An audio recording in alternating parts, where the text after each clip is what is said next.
नमस्कार, स्वागत है आप सभी का मार्केट लाइव में। मैं हूं विश्व मोहन और अभिषेक सत्यव्रतम भी हमारे सहयोगी नोएडा स्टूडियो से मौजूद है। हमारे 4 मेहमान अब आपके साथ होंगे जो आपको बाजार खुलने के बाद पूरी तैयारी करवाने वाले। वैशाली पारिक मैम है, निमेश ठाकर हैं, राहुल शाह हैं और वत्सल हुआ है। आप सभी मेहमानों का बहुत बहुत शुक्रिया। वत्सल, आपसे शुरू करेंगे।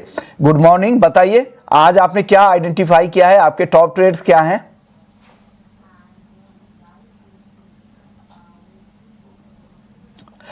वत्सल, अपने ऑडियो को वापस से अनम्यूट कीजिएगा और बताइए आपके टॉप ट्रेडिंग पिक्स क्या है आज।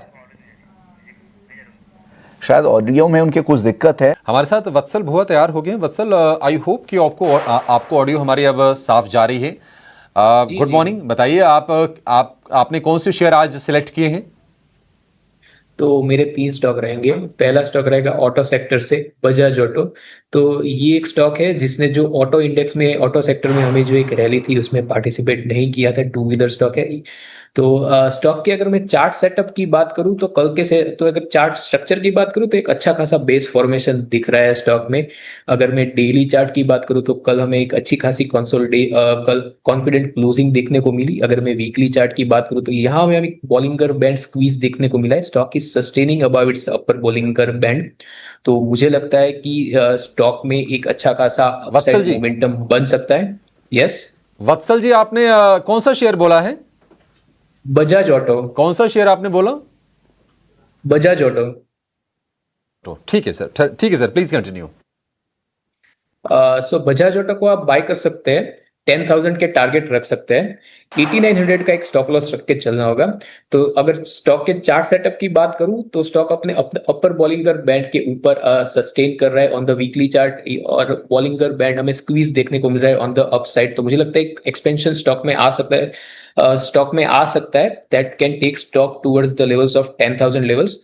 कल के क्लोजिंग की बात करें तो कल भी स्टॉक ने एक अच्छा कॉन्फिडेंट क्लोजिंग देखने को मिला। तो पहला स्टॉक रहेगा बजाज ऑटो। दूसरा मेरा स्टॉक रहेगा एनएमडीसी। तो अगर स्टॉक के डेली और वीकली चार्ट की बात करूं, both are in line. Same हमें एक कंसोलिडेशन ब्रेकआउट देखने को मिला है वीकली चार्ट पे। तो स्टॉक को बाय करके चल सकते हैं। 78 का एक एसएल रखना होगा। टारगेट मैं एक्सपेक्ट कर रहा हूं वो 90 के टारगेट एक्सपेक्ट कर रहा हूँ। तीसरा स्टॉक रहेगा मेरा फेडरल बैंक। तो स्टॉक में हमें एक रैली के बाद कल और परसों एक छोटी प्रॉफिट बुकिंग देखने को मिली थी। That was absorb. तो नियर इट्स 20 डेज एसएमए। तो मुझे लगता है और एक बुलिश हिडन डाइवर्जेंस भी स्टॉक में बना है। That indicates the continuation of the upside momentum.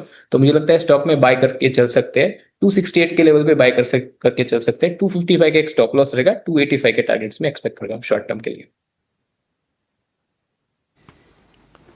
ठीक है, फेडरल बैंक हो गया 285 के टारगेट, एक मजबूत स्टॉक, अच्छे रिटर्न्स दिए हैं। और बजाज ऑटो हम देख रहे हैं कि 2 व्हीलर स्टॉक्स में फिर से रौनक आती हुई दिखाई दे रही है। तो बजाज ऑटो को लेकर बुलिश हैं वत्सल जी। आप वत्सल के पास चलते हैं। वत्सल, बताइए आपकी तरफ से टॉप ट्रेड्स क्या है आज?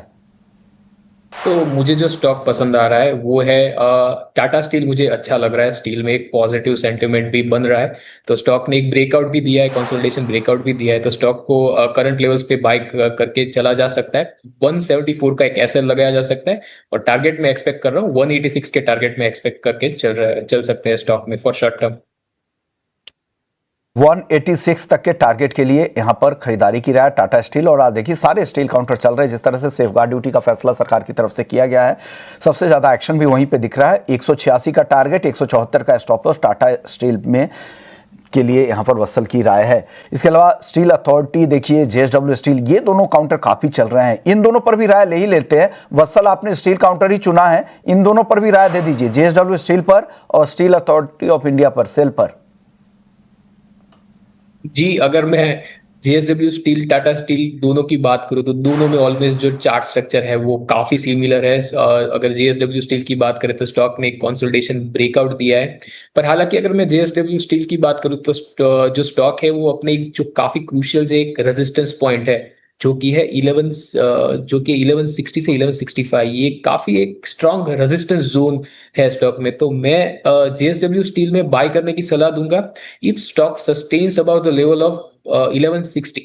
तो अगर स्टॉक सस्टेन करता है 1160 के लेवल्स को, तो अगर आज के लो जो है 1130 उसको स्टॉप लॉस रख के आप ऊपर की साइड 1220 के लिए बाय कर सकते हैं स्टॉक को। बट 1160 का लेवल काफी क्रूशियल रहेगा मॉनिटर करने के लिए।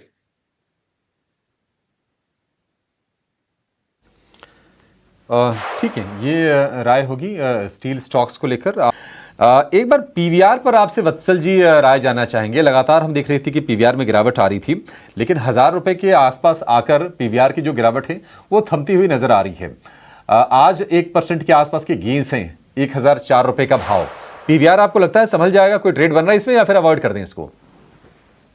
मेरे ख्याल से अगर पीवीआर की बात करूं तो करंटली तो स्टॉक में जो चार्ट पैटर्न बन रहा है वो एक नेगेटिव चार्ट पैटर्न बन रहा है, जहां पे हमें स्टॉक एक फॉलिंग चैनल में दिख रहा है।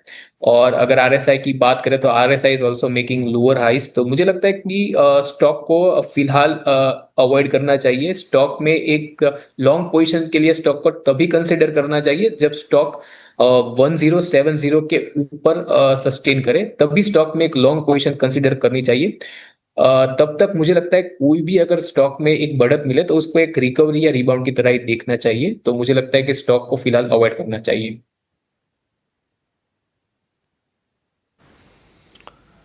ठीक है, अवॉइड करना चाहिए। सस्टेन मतलब मूव एक बार आ जाए तो फिर इस पर विचार करेंगे, अदरवाइज तो थोड़ी थोड़ी हम देख रहे हैं कि लोअर लेवल से ये सपोर्ट लेके चलने की कोशिश कर रहा है। जिसमें सेल की चर्चा तो हमने की ही थी। इसके अलावा मैक्स फाइनेंशियल्स स्टॉक में भी हल्की तेजी है और ओआई भी यहाँ पर बढ़ते दिख रहे हैं। मैक्स फाइनेंशियल सर्विसेज और स्टॉक करीब करीब 1% ऊपर है। क्या लग रहा है वत्सल, यहाँ से और तेजी बढ़ेगी मैक्स फाइनेंशियल में? जी, अगर मैं मैक्स फाइनेंशियल के चार्ट स्ट्रक्चर की बात करूं तो स्टॉक का चार्ट स्टॉक एक साइडवेज ट्रेंड में ट्रेड कर रहा है between the range of 1620 and 1736। I know the range बहुत बड़ी है, पर स्टॉक ने अपने जो रेंज सपोर्ट है वहां पे स्टॉक में हमें थोड़ी बहुत बाइंग देखने को मिली है। तो अगर यहाँ से स्टॉक सपोर्ट लेता है देन थोड़ी बहुत बढ़े towards the levels of 1680 expected है। तो मुझे लगता है कि स्टॉक ने सपोर्ट अपने जो रेंज सपोर्ट है वहां पे सपोर्ट लिया है, उसी के कारण हमें एक ओपन इंटरेस्ट भी बढ़ता हुआ दिख रहा है। तो स्टॉक अगर 1620 पे सपोर्ट लेता है तो मुझे लगता है कि स्टॉक में हमें 1680 के लेवल्स भी देखने को मिल सकते हैं। फिलहाल स्टॉक काफी एक रेंज में स्टॉक को ट्रेड करना होगा between the range of 1620 as a support and 1736 as a resistance. तो ये राय है मैक्स फाइनेंशियल को लेकर। शुक्रिया वत्सल, आपने वक्त निकाला और दर्शकों को सलाह दी बेहतरीन स्टॉक्स पर। चलिए कुछ और